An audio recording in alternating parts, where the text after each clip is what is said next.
Hola, buenas tardes. Mi nombre es Aranza Álvarez, pertenezco a la JEC Carmeniana de Lima Norte. ¿Cómo se encuentra hoy? Muy bien, gracias Aranza. Nuevamente mis saludos a cada uno de ustedes, en ti que estás representando a todos los jóvenes que en estos momentos no podemos contactarnos a nivel nacional y en este caso de Lima Norte. Mucho gusto. El día de hoy voy a hacer una entrevista con tres preguntas sobre el padre Vicente Ordanza Gómez. Qué gusto, encantada. Bueno, Javier tuvo la oportunidad de conocer al padre Vicente Ordanza. ¿Qué significa para usted que el padre Vicente Ordaza estuviera en su vida personal y en su vocación?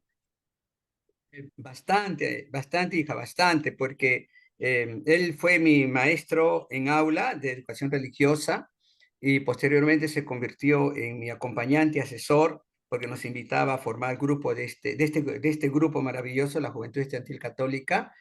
Y de ahí, bueno, todo este tiempo que estaba en el grupo, así como ustedes saben que es muy especial, aprendemos muchas cosas y lo más importante, ¿no? Nos forma para ser unos excelentes cristianos y desenvolvernos en los diferentes campos. Y pues él siempre nos formaba, así como a ustedes, que se le está formando sus acompañantes, asesores, de que nosotros seamos donde estemos excelentes cristianos, ¿no? Pongamos en práctica todo lo que estamos aprendiendo, seamos médicos, abogados o un simple padre de familia, un simple obrero. Y eso iba calando en nosotros porque él hablaba con la Biblia para leerla y enseñárnoslas, pero sobre todo poniéndolo ejemplos para que vivamos en la práctica, ¿no? Por eso marcó mucho nuestra vida de nosotros. Bueno, el cristiano siempre vive con el testimonio de las personas y que nos rodean, ¿no? Porque un cristiano no se queda con su propio testimonio, sino también con los demás. Entonces, ¿cuál es su anécdota más importante que tuvo con el padre Vicente como jeco? Como GECO, a ver, la anécdota más importante, quizás es lo que decía, ¿no? Nosotros como personas, en ese caso yo como joven que era, de una vida diferente, también vivo en un pueblo, en un barrio muy sencillo, muy pobre, de padres muy humildes, pero como jóvenes que somos, a veces nuestras mentes crecen, ¿no? Van más allá y como que nos acomplejamos, queremos ser más.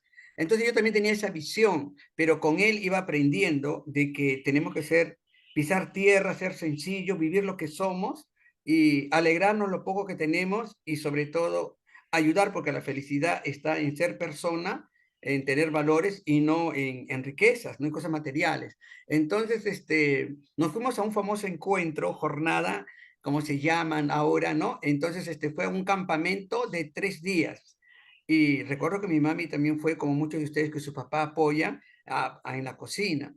Y fuimos a un pueblo cerca de aquí de la ciudad, que está en el campo, que se llama Caqui.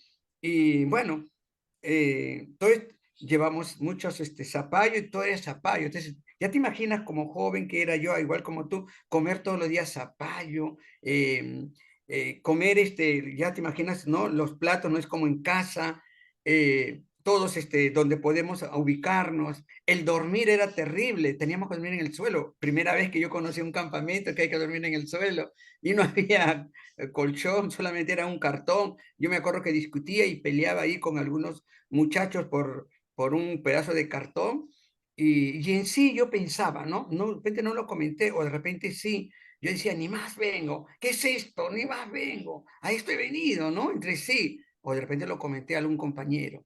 Entonces, eso me pasó, pero después que viví estos 3 días, el segundo día, iba calando, el tercer día, mirar a los jóvenes, y éramos más de 70, porque era regional, habían ido del Callao, de Chimbote, de Huacho, de Sayán, ¿no? Entonces, eso me caló, eso fue una de las primeras cosas, esa convivencia, ¿no?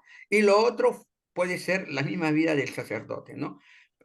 Primera vez que como conocí a un sacerdote muy sencillo, muy de casa, ya porque siempre había leído y había conocido otros, no muchos, ¿no? Pero por lo que leíamos, veíamos que el sacerdote era una persona muy, ¿no? Muy especial, con muchas exquisiteces, Entonces, a él, al verlo, ¿no? Hasta para vestirse y la forma de tratar, se ponía a la altura de nosotros, nos bromeaba. Eso era lo que calaba, porque era un hombre que era un niño más, que era un joven más, igual que nosotros, ¿no? Y como asesor, Yo como asesor, bueno, puedo decir que, eh, bueno, era joven ya, ¿no? Era joven, era militante, pero su muerte misma, al dejarnos a nosotros así, ¿no? Guachito, como se dice, porque teníamos otros sacerdotes, pero casualmente el padre Antonio asume esa responsabilidad, que también conocía de la JEC en Chimbote, y fue, ¿no? Fue calando y yo asumí esa responsabilidad de ser acompañante. O sea, conmigo se utiliza la primera palabra acompañante en la JEC. Yo siempre he dicho que yo fui un aborto de la asesoría, porque era primera vez que un joven, que un militante, inmediatamente se convierte acompañante. Bueno, asesor se decía, de ahí utilizamos la palabra acompañante, porque yo decía que acompañante es un proceso de formación, ¿no? Asesor y es aquel que tiene un tiempito. Entonces, eso, ¿no? Caló porque yo asumí una responsabilidad que no la esperaba, ¿no? Pero la situación y cuando conversaba con los otros sacerdotes, amigos del Yeme, que eran de Huacho, Barranca, por la semana, el mes que hacíamos las misas, y llorábamos, ¿no? Algunos, yo creo que fue una de las tres personas que lloré, ¿no? Él como sacerdote, su muerte, mi padre hace 24 años y una religiosa hace 16. Y entonces allí nos preguntábamos y me preguntaba, ¿qué vamos a hacer ahora? Y entonces un sacerdote que ya falleció muy amigo, Félix, él dijo, ¿no? Pregúntale a Vicente. ¿Cómo? Pregúntale a Vicente. Yo decía, ¿el padre está loco o estoy yo? ¿Cómo me va a decir si Vicente ha muerto? Entonces le dije, pero padre, Vicente está muerto. Pero pregúntale, piensa en él. ¿Qué hacía él en estas circunstancias? ¿Qué hacía él en estos momentos? En estas cosas que ahora ustedes están viviendo. Y eso me marcó, me caló, ¿no? Porque de allí ya, es verdad, siempre pensaba en Vicente, siempre pensaba en Antonio, mi sacerdote, pensaba en los sacerdotes que fui conociendo en la JEC y en los asesores, ¿no? Irene Farro, Gloria Medina, que ustedes ahora la están conociendo, la tienen cerquita, fui conociendo al padre Ángel y en ellos, ¿no? Y fui creciendo con ellos y de esa manera iba preguntando, llamadas, los encuentros, y eso me hizo, ¿no? Me hizo, y los modelos también de ellos, ¿no? De estos asesores que hemos tenido y que seguimos teniendo, que hacemos todo un esfuerzo para ser un ejemplo, para ser un modelo, ¿no? No de repente como Vicente que vamos a llegar a ser mártir, pero tratamos, ¿no? Y siempre con la palabra del Señor, ¿no? Y sobre todo por las grandes necesidades y lo más importante, que ustedes nos necesitan, ustedes que se acercan a nosotros, y eso hace, ¿no? Que nosotros sigamos en este camino. hablando de la etapa de los adolescentes, muchos vivimos y buscamos y tenemos esa incertidumbre y sobre saber cuál es el sentido de la vida, ¿no? ¿Cuál es el trato y la relación que tuvo el padre Vicente con los jecos de Chancay? Porque cada jec trata a sus jecos diferentes, ¿no? Pero ¿cómo el padre los trataba? Él nos trataba en el aula como alumno, porque nosotros éramos alumnos también a la misma vez en el colegio, como alumno, como un alumno más, ¿no? Como un alumno más, como tratamos nosotros de hacer, y yo creo que contigo también tu maestro, que es este asesor, acompañante, te trata como un alumno más, ¿no? Pero muy internamente, tú sabes que tienes un compromiso de seguir siendo modelo, ejemplo, y también en las revisiones de hecho de vida, ¿no? Ahí nos van cuestionando de que cómo estamos actuando, por ejemplo, como militante, como GECO, ¿no? Entonces, eso también hacía Vicente con nosotros y era una persona que en las reuniones también él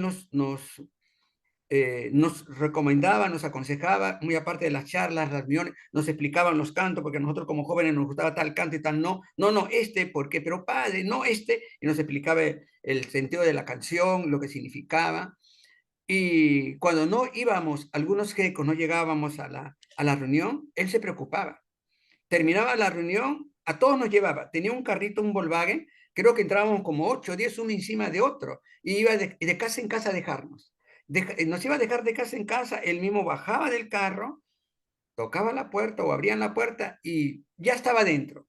Él no pedía permiso. Él tenía tanta confianza, no solamente con nosotros, también con nuestros padres. Había una confianza. Él entraba y conversaba, no sé, 2, 3 minutitos y volvía al carro y seguía a dejar a los otros, porque la mayoría vivíamos fuera de la ciudad. Y, pero su preocupación también era, aquellos que no venían, lo iba a buscar.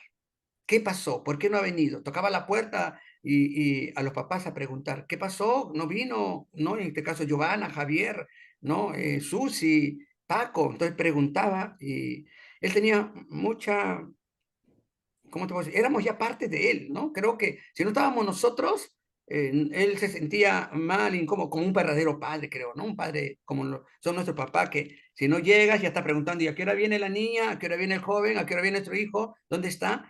Igualito, ¿no? Muchas gracias, profesor Javier, por poder responder estas preguntas sobre el padre Vicente y por participar. Muchas gracias.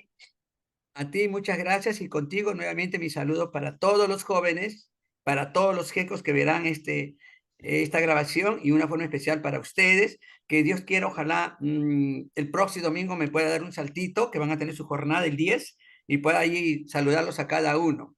Mucho gusto nuevamente. Gracias. Gracias.